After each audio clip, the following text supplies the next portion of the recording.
I used to think the worst thing that could happen to a family was losing someone you love. I was wrong. The morning my billionaire grandmother died, I held her hand and promised I'd be okay.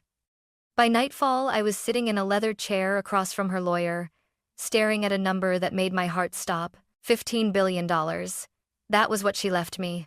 Not my father. Not my stepmother. Not my half-brother. Me. My dad didn't mourn. He leaned forward, his voice calm but sharp, and said, "You'll sign it over. Tonight." I remember the way the room felt smaller when I shook my head. I won't. That single word cost me my home. Before midnight, I was standing outside with a bag in my hand, cut off from my own family. By morning, I unlocked the gates of my grandmother's mansion, thinking I was finally safe. I had no idea what would happen the next day, or who would be standing beside me when my father came to take everything. Before all of this, my life was quiet in a way most people would probably call forgettable. I'm Stella, and for as long as I can remember, I was the least important person in my father's house. Not mistreated in obvious ways, no shouting, no scenes that neighbors could gossip about, but overlooked so consistently that it left bruises no one else could see. My dad, Robert, had always been focused on control. Control of his career, control of his image, control of the people around him. Love, to him, was something you earned by being useful. I never quite managed that. I worked a normal job, paid my own bills, and kept my head down. When I came home for holidays, my stepmother Linda would smile tightly and ask questions that sounded polite but landed like judgments. "Still at the same job? Have you thought about doing something more ambitious?" My half-brother Evan didn't even pretend. He talked about money the way other people talked about weather, constantly, casually, as if it were the only thing worth noticing. Startups, investments. What he'd do when he finally got his hands on real capital. In that house, I felt like a guest who had overstayed her welcome. My grandmother, Margaret, was the opposite of all of them. To the public, she was a billionaire with a sharp mind and an iron reputation. Newspapers loved to describe her as formidable and unyielding. But to me, she was the woman who brewed tea too strong, hummed old songs while walking through her garden, and insisted I sit down and eat before telling her anything important. She never asked me how much I made. She asked me if I was sleeping well, if I felt proud of myself, if I was being kind to others, and to myself. When I was younger, I used to wonder why she looked tired whenever my father visited her. He'd arrive with folders, suggestions, subtle complaints about cash flow and missed opportunities. I didn't understand it then, but I do now. He never came as a son. He came as a negotiator. After those visits, Grandma would squeeze my hand and say, "Promise me something, Stella." "What?" I'd ask. "If anyone ever tries to buy your silence or your obedience, walk away." At the time, I thought it was just advice. The kind grandparents give when they've seen the world turn people sharp at the edges. I didn't know she was preparing me. As her health began to fail, I visited more often. Not because I felt obligated, but because I wanted to. We talked about everything except money, books, regrets. The strange way families can love and still hurt each other. Sometimes she'd look at me for a long moment like she was memorizing my face. One afternoon, as I was leaving, she pressed a small key into my palm. "Just in case," she said. I laughed and told her she was being dramatic. She didn't laugh back. When she passed away, the house felt colder than it ever had. My father took charge immediately. Arrangements, schedules, decisions like grief was just another project to manage. I stood off to the side, invisible again, grieving quietly. I told myself nothing would change, that I'd attend the funeral, go back to my life, and carry her memory with me like a private ache. I couldn't have been more wrong, because my grandmother hadn't just left me memories. She had left me a decision. One that would tear my family apart and force me to find out who I really was when everything familiar was taken away. The will was read 3 days after the funeral. By then, the shock of losing my grandmother had settled into something heavy and dull, like a weight pressing on my chest every time I breathed. I walked into Daniel Moore's office expecting formality, maybe a polite division of assets, and then a quiet return to my life. I never imagined that room would become a battlefield. The conference table was long and polished, the kind that made you sit up straighter without realizing why. My father, Robert, took the seat at the head as if it belonged to him by birthright. Linda settled beside him, composed and watchful. Evan lounged back in his chair, scrolling on his phone, bored already as if the outcome were a foregone conclusion. I chose a chair near the end of the table. Daniel cleared his throat and began, his voice calm, measured. He spoke about dates, revisions, witnesses, about my grandmother being of sound mind when she finalized her will. My father waved a hand impatiently. "Just read it," he said. "We all know how this works." Daniel didn't react. He simply opened the folder and continued. When he said my name, I barely registered it at first. To my granddaughter, Stella Harris, I leave the entirety of my estate, including all financial assets, properties, investments, and holdings, valued at approximately $15 billion. For a moment, there was no sound at all. Then the room erupted. "What?" my father snapped, pushing his chair back so hard it scraped the floor. "That's not possible." Linda's hand flew to her chest. "This has to be a mistake." Evan finally looked up, his expression sharpening. "Where's my share?" I sat frozen, my pulse roaring in my ears. 15 billion. The number didn't feel real. It felt like a foreign language I didn't speak. Daniel raised a hand. "Your grandmother's instructions were explicit." My father turned to me, his eyes burning. "You did this," he said. "You got into her head." I shook my head, my voice barely steady. "I didn't even know she'd changed it. That money belongs to this family," he snapped, "and I'm the one who should control it." The word control landed hard. Daniel leaned forward. "Miss Harris, do you accept the inheritance as outlined?" Every face in the room was turned toward me, expectant, demanding. I thought of my grandmother's voice. "If anyone ever tries to buy your obedience, walk away." I lifted my chin. "Yes," I said quietly. "I accept." The silence that followed was sharp, electric. My father's expression changed then, not to grief, not to disappointment, but to something colder. "This conversation isn't over," he said. I didn't know yet how much he meant it. The real confrontation didn't happen at the lawyer's office. That was just the warning shot. It happened later that evening, behind closed doors, when there were no witnesses left to impress and no polite voices to maintain. My father told me to come home. He didn't ask. He didn't soften it with concern or grief. "Get back here," he said over the phone. "We need to talk. As a family." The word family should have comforted me. Instead, it made my stomach tighten. When I arrived, the house felt different, too quiet. The lights in the living room were brighter than usual, every lamp switched on as if this were an interrogation room rather than a home. My father stood near the fireplace, his jacket still on, his posture rigid. Linda sat upright on the edge of the sofa, hands folded neatly in her lap. Evan leaned against the wall, scrolling on his phone, but his eyes flicked up the moment I entered. "Sit," my father said. I sat. He didn't waste time. "You're going to fix what you did today," he said calmly, too calmly. "You're going to sign the inheritance over to me, and we're going to pretend this embarrassing misunderstanding never happened." I swallowed. It wasn't a misunderstanding. Grandma chose— "Don't say her name like that," he snapped. "You know exactly what you did. You took advantage of her age, of her emotions." "That's not true," I said, my voice shaking despite myself. "I never asked her for anything. I didn't even know about the will." Linda leaned forward then, her tone gentle, almost maternal. "Stella, no one is saying you're a bad person. You're just not equipped for this kind of responsibility. $15 billion isn't a gift. It's a burden." Evan finally looked up, rolling his eyes. "She wouldn't last 6 months managing that kind of money." My father nodded. "Exactly. That's why I'm offering a solution." He walked to the sideboard, picked up a folder, and placed it in front of me. "Sign the estate into my control," he said. "I'll give you 10%, more money than you'll ever need. You can live comfortably, travel, do whatever it is you do now.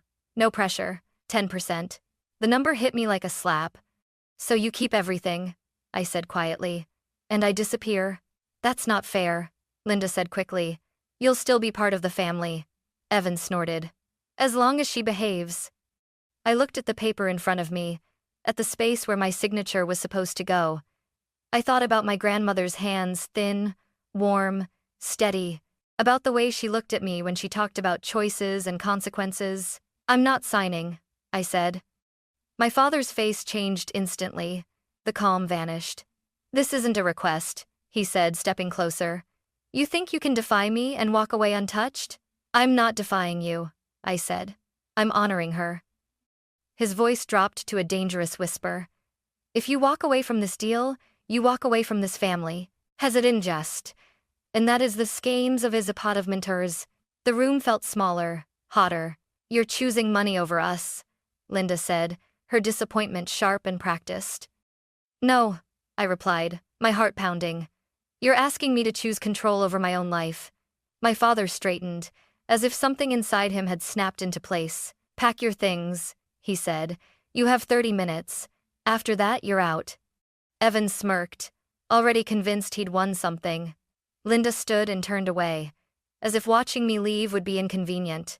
I sat there for a moment longer, waiting stupidly for someone to stop him. For someone to say this had gone too far.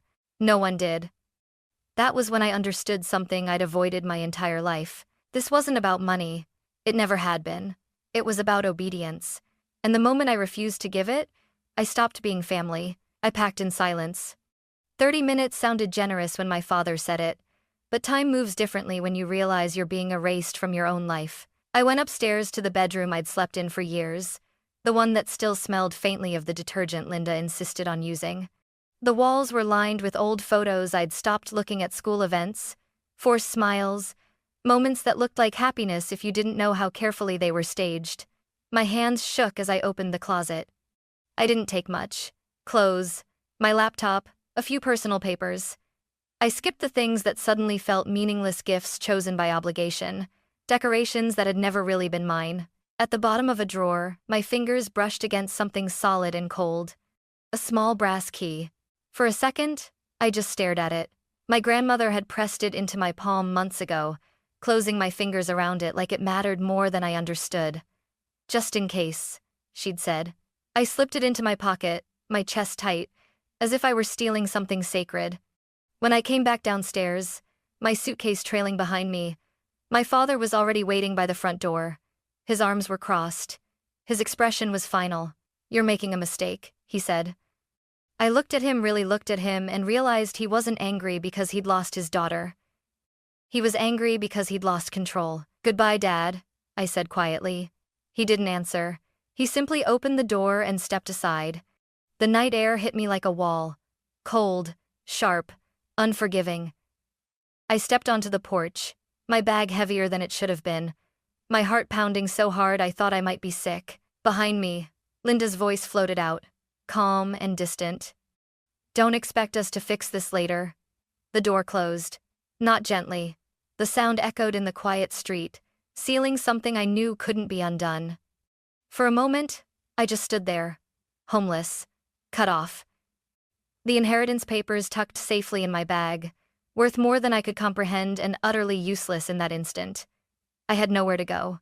No plan, no safety net. Except for the key in my pocket, I got into my car and drove. The city lights blurred past as tears burned my eyes. I didn't know what I expected to feel: anger, panic, relief, but mostly I felt empty. When the iron gates of my grandmother's estate came into view, towering and familiar, my breath caught. I hesitated before turning the wheel. This place had always been hers. Warm, alive, full of quiet laughter and afternoon light. Now she was gone, and I was arriving not as a guest but as someone with nowhere else left. The key slid into the lock smoothly. The gates opened with a slow, heavy groan, like the house itself was waking up. I drove up the long driveway, my headlights cutting through the darkness, and parked in front of the mansion. The windows were dark. The silence pressed in. I stepped inside, my footsteps echoing across marble floors. The air smelled faintly of polish and old wood, comforting and painful all at once. "Hello?" I called softly. For a terrifying second, there was no answer. Then a voice came from the shadows. "Miss Stella." I turned, startled, to see a tall man with silver-streaked hair stepping forward. He wore a neatly pressed suit, and an expression that shifted from surprise to something gentler. "Thomas Reed," he said. "Your grandmother's house manager." Relief hit me so hard my knees nearly buckled. "I thought I'd be alone," I admitted. Thomas shook his head slowly. Mrs. Harris was very clear, he said. If you ever came here like this, you were never to be alone. Something inside me cracked. For the first time that night, standing in the house my grandmother loved, I allowed myself to believe that maybe, just maybe, being thrown out wasn't the end of my story. It was the beginning of something my family could no longer control. I didn't sleep that night. Even though Thomas showed me to a warm guest room, the one I always stayed in when I visited, my mind refused to slow down. The bed was too big. The house was too quiet. Every creak of the old mansion made me think of my father's voice, sharp and final, telling me I no longer belonged. Morning light finally crept through the curtains, pale and hesitant. I sat up, still wearing the same clothes from the night before, when there was a soft knock on the door. "Miss Stella," Thomas said gently. "You have visitors." My stomach tightened. "They're not my family, are they?" "No," he replied. "Your grandmother asked for this." Downstairs, in the study, two people were waiting. The first was Daniel Moore, my grandmother's lawyer, the same calm man who had read the will. The second was a woman I didn't recognize, elegant but unassuming, with silver-framed glasses and a leather portfolio resting on her lap. "Stella," Daniel said, standing. "I'm glad you came here."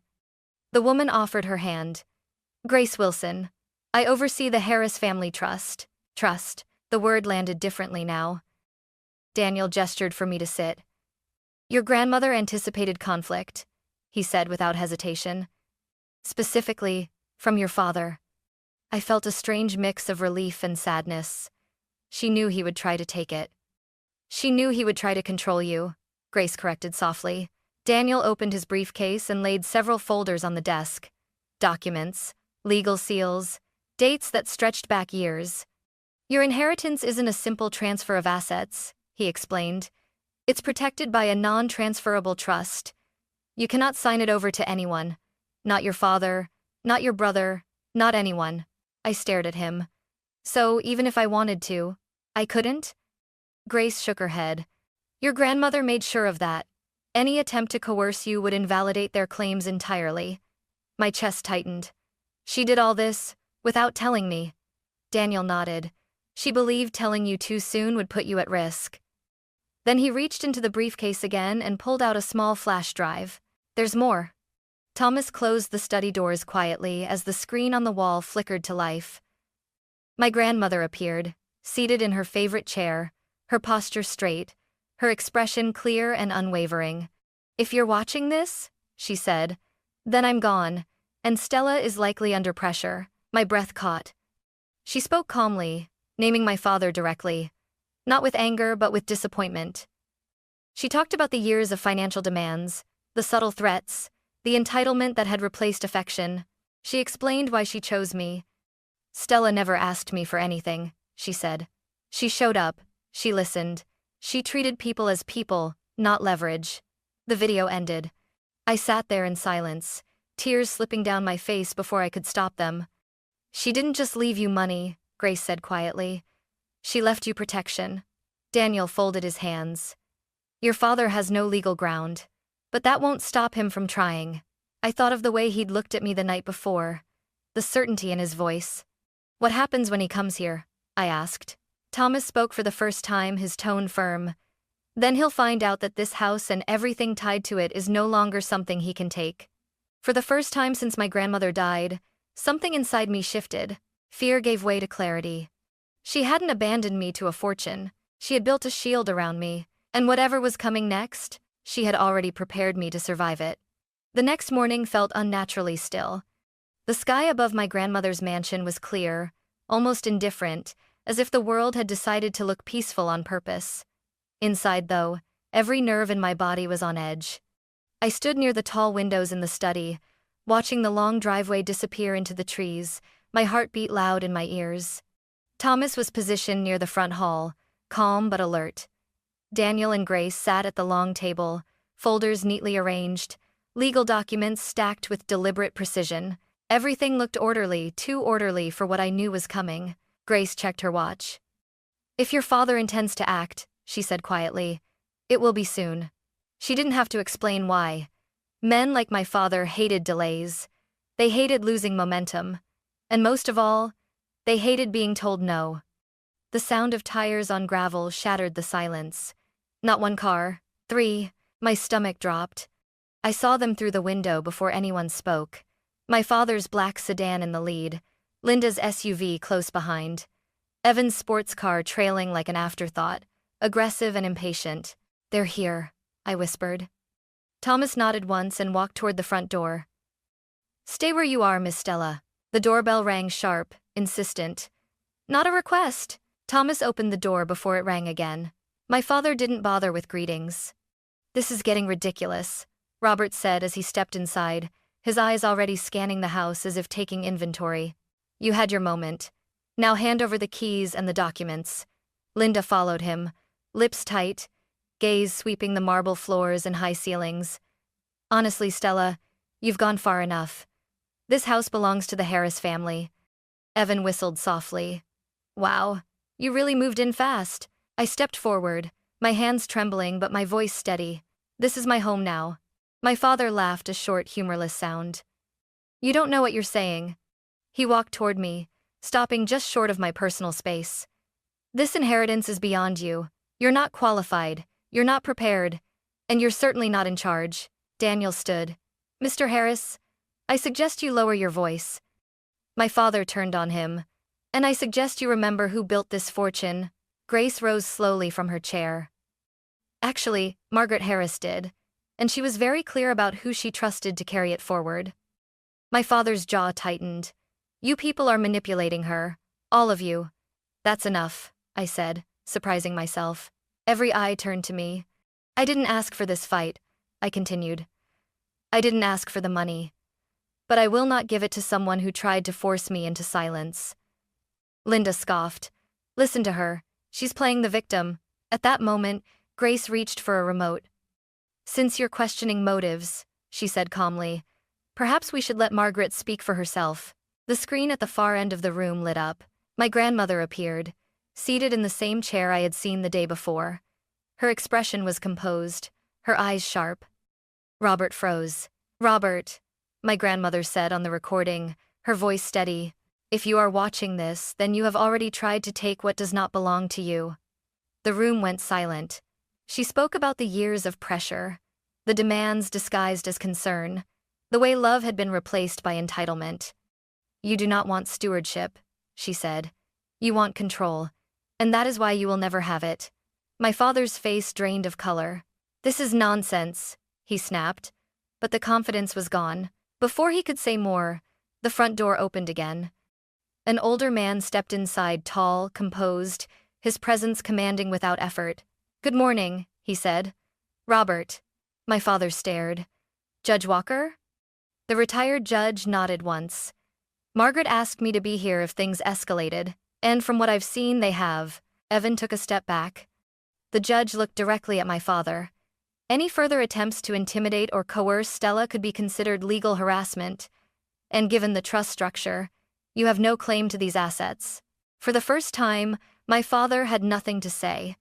He looked around the room at the documents, the screen, the people standing beside me, and finally understood. This wasn't a negotiation. It was an end. Without another word, he turned toward the door. Linda followed, her composure shattered. Evan hesitated, then stormed out after them. The door closed behind them, heavy and final. I exhaled, my knees weak. Grace placed a hand on my shoulder. "You did exactly what your grandmother hoped you would." I nodded, tears blurring my vision. Because in that moment, I realized something profound. My father hadn't frozen because he saw power. He froze because he realized he had lost it, and I was no longer afraid of him.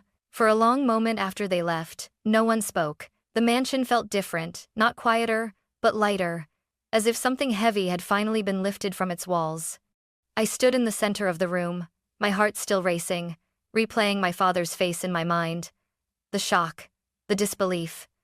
The moment he realized this wasn't a battle he could win, I thought I would feel triumphant. Instead, I felt empty. Daniel began gathering the scattered documents, his movements unhurried. Grace shut down the screen and turned to me with a small, reassuring smile. Thomas remained near the door, his posture relaxed for the first time since morning. "They won't stop trying emotionally," Grace said gently. "But legally, this is over." As if on cue, my phone vibrated in my hand. A message from my father. "You didn't have to do this. We're still your family." Another followed almost immediately. "You're letting strangers turn you against your own blood." I stared at the screen, my chest tightening. Just hours ago, he had tried to take everything from me. Now he wanted to rewrite the story, make himself the wounded one. I didn't reply. Over the next few days, the messages kept coming. Some were cold and threatening. Others were suddenly warm, full of nostalgia and selective memory.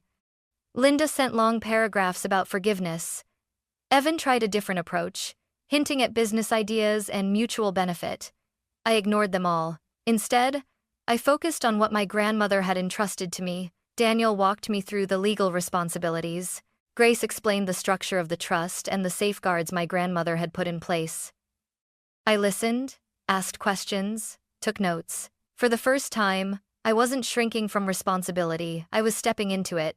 In the evenings, I walked through the mansion's garden, tracing the paths my grandmother loved. I could almost hear her voice reminding me to stand tall, to breathe, to think clearly before reacting. I realized then that she hadn't just protected me from my family. She had given me permission to choose myself. One afternoon, as sunlight filtered through the tall windows, I made a decision. I called Daniel and Grace into the study and told them what I wanted to do next. "I don't want this fortune to exist just to prove someone else wrong," I said. "I want it to mean something." Grace's eyes softened. "Your grandmother would have liked that." For the first time since her death, I felt something close to peace. The chaos was behind me. What lay ahead wasn't revenge or victory. It was responsibility and the chance to build something my family had never understood.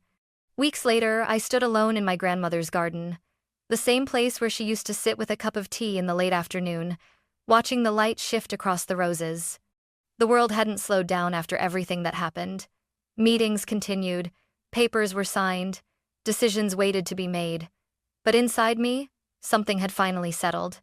For a long time, I believed family was defined by blood and obligation. I thought loyalty meant endurance, staying quiet, staying small, accepting whatever treatment came my way just to belong.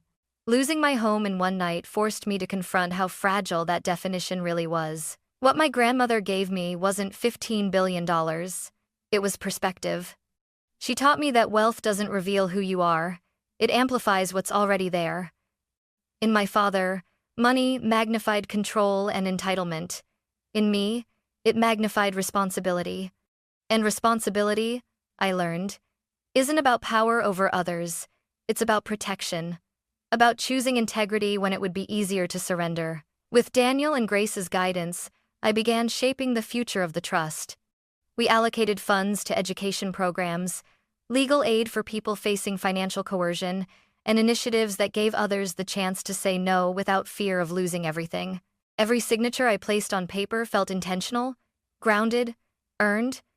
I visited my grandmother's grave one quiet morning and told her the truth out loud, that I was still afraid sometimes, still unsure. But I was no longer lost. Walking away from my father didn't make me heartless. It made me honest. And honesty, I've learned, is the foundation of any legacy worth protecting. As I locked the mansion doors that evening and looked back at the house glowing warmly behind me, I understood something I wish I'd known sooner. You don't owe your future to people who demand your silence. You owe it to yourself to stand firm, even when it costs you everything familiar. That was the real inheritance. And it was one I intended to honor for the rest of my life.